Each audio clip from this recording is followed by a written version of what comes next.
আসসালামু আলাইকুম ওরহমতুল্লাহ। প্রতিদিনের মতো আজকেও একটা নতুন রেসিপি নিয়ে আপনাদের মাঝে হাজির হয়ে গেলাম। একটা মজাদার রেসিপি, লাল শাক দিয়ে ছোট ছোট চিংড়ি মাছের একটা রেসিপি।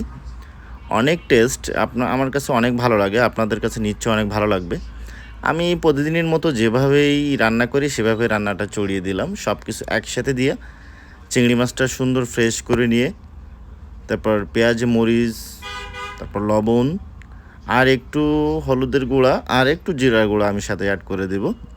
দেখতে থাকুন সম্পূর্ণ ভিডিওটি। এই যে হলুদের গুঁড়া অ্যাড করে দিলাম, অল্প পরিমাণ হলুদের গুঁড়া আর হালকা একটু জিরের গুঁড়া অ্যাড করে দেব।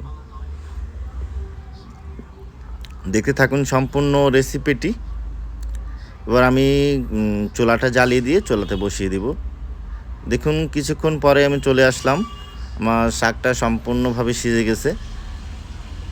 এবার আমার শাকটা প্রায় শেষ, এখন আমি একটু ফোড়ন দিব।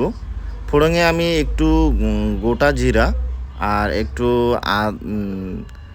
পেঁয়াজ আর একটু রসুন কুচি অ্যাড করে দেবো। ভাজাটা হয়ে গেলে আমি আবার কড়াইতে ছেড়ে দেব।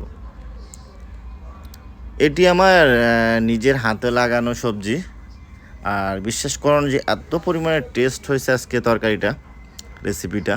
অবশ্যই আপনারা এভাবে বাসায় ট্রাই করবেন। দেখতে থাকুন সম্পূর্ণ ভিডিওটি।